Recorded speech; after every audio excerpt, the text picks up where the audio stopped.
Bueno, pues ya poco que decir después de esta presentación. Buenas noches a todos.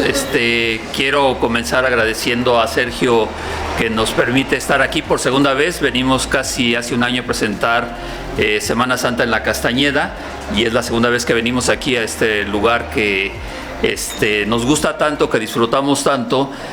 Pese a que nos queda muy lejos de donde vivimos, pero venimos con mucho gusto, siempre rodeado de gente tan importante, poetas que hemos visto desfilar ahorita, una pieza de teatro. La verdad es que, como decía Jesús y como decía José Antonio, pues sí, yo iba de metiche a la Facultad de Filosofía y Letras y recuerdo bien que ellos dos y otro compañero que también se llama Víctor, se juntaban los tres y yo los veía cómo discutían y platicaban y yo decía, pues ¿de qué discuten o de qué platican? Y de ahí me empezó a interesar más, no es que me haya empezado a interesar ahí la literatura, porque voy a aprovechar para agradecer a mi maestra de español de la Escuela Secundaria Diurna número 39, Lourdes Cárdenas Martínez, que no sé si todavía viva, ojalá que sí, pero ella en sus clases nos enseñó el teatro clásico, el teatro español, leímos a Lope de Vega, leímos a Camilo José Cela, a Mario Benedetti, a Juan Rulfo, todas las tragedias de Eurípides. Yo pensé que había la tragedia de Maracaná, pero no era así. Pero bueno, esta profesora nos inculcó la cultura, y con José Antonio y con Jesús en Filosofía y Letras, donde le faltó decir a Jesús que también ahí conocía a Samuel Beckett, y quedé impresionado en una clase que dieron ahí en la Facultad de Filosofía y Letras. No recuerdo el maestro, pero fue la primera vez que yo escuché a Samuel Beckett y empecé a leerlo. Y también fue una influencia literaria muy importante en mi vida. Pero la verdad es que a mí siempre me gustó, como decía José Antonio, contar historias, y por eso fui a la Facultad de Ciencias Políticas, porque quería ser periodista y quería contar historias. Y siempre me gustó, sobre todo, tratar de descifrar cuál era el inicio y cuál sería el final. Siempre imaginaba eso. En el metro que iba de Miguel Ángel de Quevedo a Ciudad Universitaria, veía a la gente y me imaginaba qué hacían, de dónde venían, dónde habían dormido, cómo eran sus casas. Me sigue causando una gran curiosidad, y quisiera tener el poder de que alguien me permitiera entrar a lugares como este aquí del centro histórico y ver cómo viven esas familias. Eso es algo que todavía no consigo en mis 55 años, pero me encantaría entrar a esas casas y ver cómo vive la gente. He tenido algunas aproximaciones con algunos cineastas mexicanos, por supuesto, pero yo lo quisiera experimentar. Y bueno, Rituales bajo sospecha. La verdad es que José Antonio fue el que provocó que saliera este libro, por eso buscamos que él hiciera la introducción, porque estábamos en la feria de Chapingo presentando Semana Santa en la Castañeda, y él preguntó y dijo, y bueno, ¿y ahora qué sigue? Y yo me quedé así, pues, no sé qué sigue, no me acuerdo qué le contesté. Le dije, ya estoy escribiendo otro libro, pero no era verdad. Pero luego dije, pues sí, tengo que escribir otro libro. Semana Santa en la Castañeda, por ser mi primer libro de cuentos, lógicamente es el más querido. Además fueron cuentos que escribí mientras estudiaba en la universidad. Están escritos entre 1988 y 1992. Era cuando me surgía la necesidad de escribir en mi Olivetti letera roja. No había computadora, o no sé si yo no tenía me faltaban recursos económicos, pero yo tenía una Olivetti roja y ahí escribía, y ahí los escribí y ahí estuvieron guardados hasta que un día Jesús dijo, vamos a publicarlos. ¿Todavía los tienes? Sí, los sacamos, los publicamos. Pero Rituales bajo sospecha sí ya fue con la intención de escribir algo que tuviera como eje una de mis grandes pasiones, que es la religión. Siempre fue algo que me atrajo. No soy muy religioso en términos prácticos, pero sí me gusta leer, entender a la gente del siglo I, entender por qué creyeron eso, y por qué ha durado 2000 años. Eso me provoca una curiosidad, incluso académica, que un día estaba yo en la maestría ahí en la ENA, y se acerca una maestra romana, además, y me dice, voy a dar la materia del Jesús histórico al Cristo de las iglesias. Yo escuché el título y dije, no, la hicieron para mí. y me apunté y nada más éramos dos, Uriel, que también conoce Jesús, y yo éramos los únicos que tomamos esa materia, y empecé a tratar de saciar esa curiosidad de cómo fue que una historia de un carpintero que muere en una cruz se propagó de esa forma.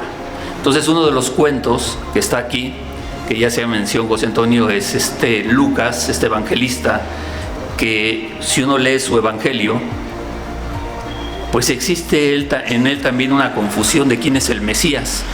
En realidad, ¿quién es el Mesías? ¿Es Jesús o es Juan?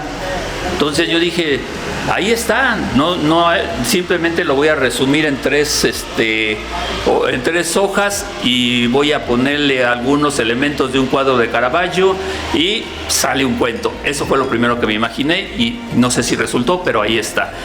Otro de los cuentos que están aquí es un corrido, que seguramente muchos de los que están aquí los conocen, y que yo jugaba en casa y mi madre mientras guisaba oía la hora de Vicente Fernández y había un corrido que era El martes me fusilan.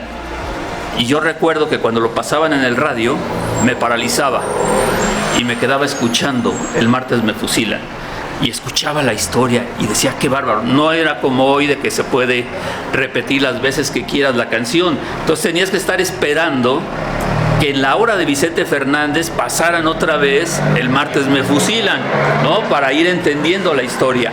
Y bueno, quise hacer un homenaje a mi madre y a esas épocas haciendo ese cuento que está aquí del martes me fusilan, que viene precisamente de eso. Del otro cuento que hablaba Jesús, ese me gusta porque ahí no hay ninguna situación histórica, no está el de la confesión, no tiene ninguna referencia histórica, no tiene ninguna referencia a una experiencia propia, simplemente me quise imaginar un día que estaba en misa, ¿qué pensarían las personas que van a comulgar?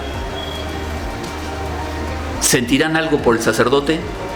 ¿El sacerdote sentirá algo por ellas? Más allá de que si son fieles o no. Y entonces de ahí surgió ese cuento, en estarme preguntando qué pasaría si una de ellas se enamorara del sacerdote. Pero las demás sí tienen que ver mucho en mis estudios de posgrado. El primero, por ejemplo, de El apóstol y la divina, me preguntaban, bueno, ¿cómo se te ocurrió eso? Le dije, no, a mí no se me ocurrió, está en la Biblia, está en el Evangelio. A mí no se me ocurrió, hay una divina, o el apóstol Pablo la cura, entre comillas, y pierde su sustento porque vivía de adivinar. Y Pablo le quita su sustento, ¿no? Y por eso Pablo acaba en la cárcel, además también golpeado y expulsado de Efeso. Entonces dije, si alguien me pregunta, que no me culpen, porque eso viene en el Evangelio. Yo no lo estoy inventando, ahí está. Y bueno, son 10 historias que, insisto, tienen que ver con la religión, tienen todo ese hilo conductor. Hay el penúltimo cuento, que tiene como base una nota informativa que se publicó el 1 de agosto de 1926 en el periódico Excelsior, que decía a 8 columnas: intentaron asesinar al presidente Calles. Y yo, ¿en serio? El día en que entró la ley Calles y el día que se cerraron todos los templos y el día que inició el conflicto religioso armado, que después Jan Meyer bautizó como la Cristiada y que todos conocemos como la Guerra Cristera. Entonces me puse a leer la nota y resulta que hubo un complot, según ellos, para asesinar a Plutarco Elías Calles. Entonces dije, aquí hay otra historia y aquí hay que contarla, pero ¿desde dónde la voy a contar?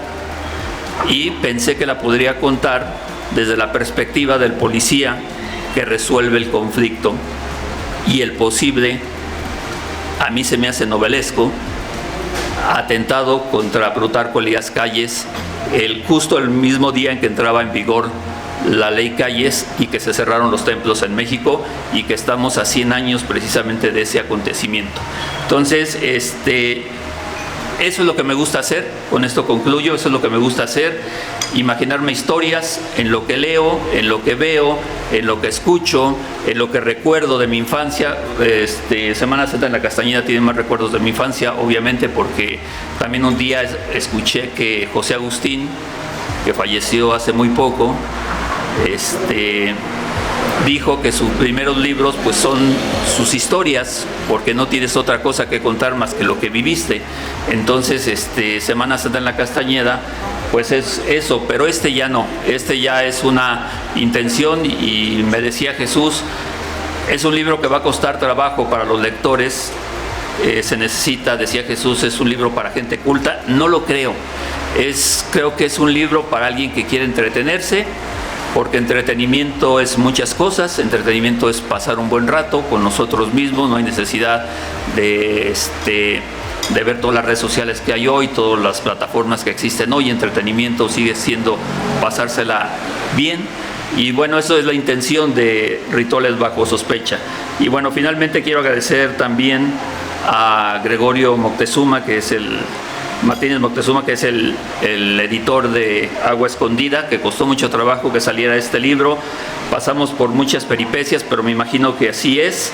Quiero agradecer a Jesús, que él lo leyó, fue la primera persona que lo leyó, que él dijo, va el libro, sí cumple con la calidad, vamos a sacarlo. Quiero agradecer también a Diana Laura González Becerra, que fue la fotógrafa que hizo la mayor parte de este libro. La portada es de ella, y varias fotografías de interiores. Pero sobre todo también quiero agradecer como ya mencionaba Jesús, a mi esposa que está aquí, a Marta, porque siempre me ha dado mi espacio, siempre me ha dado mi tiempo para que yo pueda hacer cosas. Soy un tipo que no me dopo, la verdad es que no me dopo, pero hago un montón de cosas. No puedo estar tranquilo en ningún momento, tengo que estar haciendo un proyecto tras otro, y Marta ha entendido muy bien, siempre lo ha entendido desde que íbamos a la universidad, que yo tengo que tener mi espacio, tengo que tener mi tiempo, que nos divertimos como hoy en un viernes por la noche, que nos vamos a divertir todo el sábado, todo el domingo, y el lunes otra vez cada quien a sus actividades por separado. Y también quiero agradecer su confianza y su inmenso cariño que siempre me ha mostrado. Tenemos 30 años de casados y otros más, de novios y otros más, de conocernos, y aquí está, siempre está. Entonces le agradezco mucho que esté aquí, y gracias a todos por su presencia. Gracias.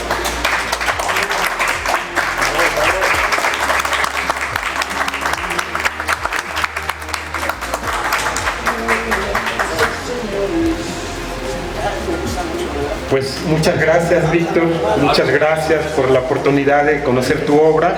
Gracias, José Antonio, por darnos luz al respecto, y Jesús, muchas gracias por recomendarnos a los maestros, y yo le diría que al ratito escribiera una de sus vivencias con Gutiérrez Vivó, creo que no me escucha, con Gutiérrez Vivó y con Germán Dehesa, que se aventaban unas pláticas interesantísimas en la radio donde daban las noticias.